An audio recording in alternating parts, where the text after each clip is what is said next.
Good evening and thanks for joining us. Pope Francis visited Ireland today, the first papal visit to the country in almost 40 years. He marked his first visit by acknowledging that church authorities failed in responding to rampant child abuse worldwide. The failure of bishops, religious superiors, priests, and others to adequately address these repugnant crimes has rightly given rise to outrage and remains a source of pain and shame for the Catholic community.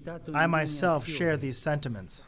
The Pope did not offer any new measures on sanctioning church leaders who cover up abuse. Ireland's Prime Minister Leo Varadkar urged the Pope to take action and use his, quote, office and influence to make sure clergy accused of sex abuse are brought to justice. Ireland has been hit particularly hard by revelations of abuse after a series of government inquiries in recent years.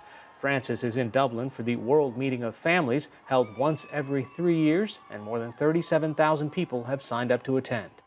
Joining us now via Skype from Dublin is freelance correspondent Amanda Ferguson. Amanda, we're used to the Pope being greeted like a rock star, people lining the streets of whatever city he visits. That was not the case in Dublin. Why?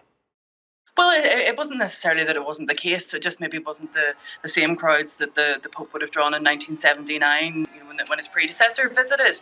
Certainly there were large numbers of people lining the streets in Dublin, but also there was a large number of protests as well from survivors of clerical abuse wanting to make their point about the abuse scandals that have rocked the church in recent decades. How much has the most recent abuse scandal made the news in Ireland? And put that in context of what Ireland has been through with its own abuse scandal decades ago.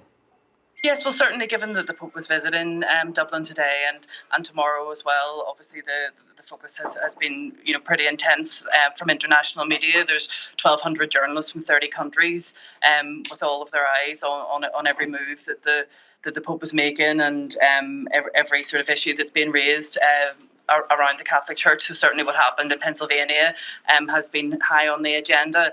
And I think that, given that this is the first opportunity a Pope has taken to visit Ireland since all of the abuse scandals have emerged, it's certainly been something that everybody's been talking about. It's a long history of sexual abuse, physical abuse, and other abuses of people linked to the Catholic Church, including forced adoption. So all of those issues were looked at today, scrutinised by the media, addressed by the Taoiseach, Leo Varadkar, and perhaps not so much by the Pope, not to the satisfaction of survivors and victims anyway. What about the survivors and victims of Ireland's own scandals? How do they feel about it? What are their protests today? Yes, well, outside Dublin Castle, where the Pope gave his address earlier, members from the Savia organisation, survivors and victims of institutional abuse, held a demonstration where they held up banners and they had a number of little pairs of baby shoes scattered across the floor to make a point.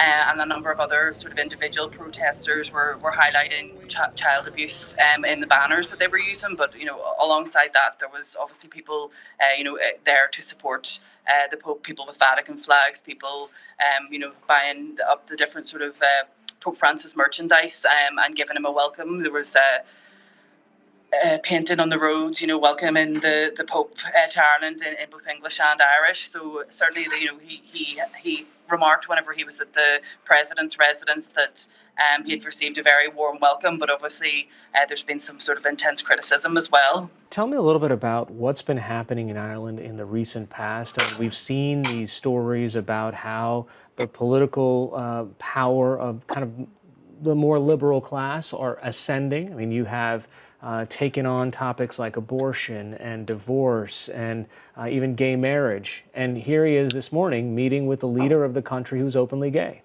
Yes, so this is true. The Ireland of 2018 is a very different place to the Ireland of 1979. Church and state are very much still linked within Ireland, but the sort of grip and the influence on the political classes that the Catholic Church used to have just isn't there to the same extent anymore. We've had 2 referendums recently where Ireland voted for same-sex marriage. It also voted for abortion law reform to give women reproductive rights, which are obviously against the teachings of the Catholic Church.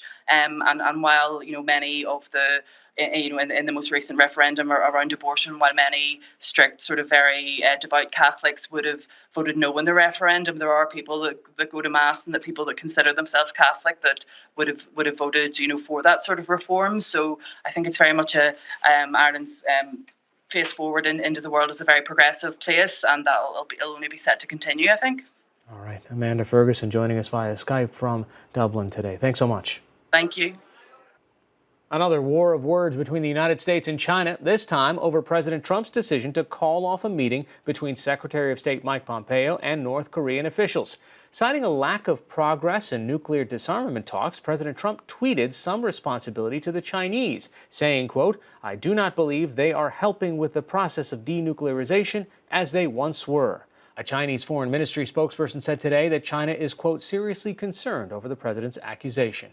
A federal district judge in Washington struck down key provisions in 3 executive orders President Trump signed this spring, which would have made it easier to fire federal workers. Under the president's orders, underperforming employees would have less time to show improvement before being fired. They also reduced the time federal employees in union positions could spend on union business during work hours. The administration had no comment on today's ruling. Thousands of Rohingya refugees protested in Bangladesh today, marking the 1-year anniversary of violence in Myanmar that drove them from their homes. Hundreds of thousands of the Muslim Rohingya now live in what is one of the world's largest refugee camps. Marchers prayed to return to their homes in Myanmar and demanded justice for the dead. A series of attacks last year on police stations by Rohingya militants led to a brutal crackdown against the Muslim minority group by the Myanmar military. The Democratic National Committee voted today to sharply limit the influence of superdelegates at the 2020 presidential convention. Going forward, the elected officials, party leaders, and donors known as superdelegates will vote only in a contested nomination process, not during the first ballot.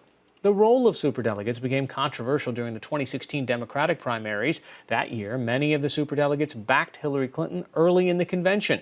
Supporters of Senator Bernie Sanders considered the influence of the party establishment as an unfair advantage and a symbol of a rigged process.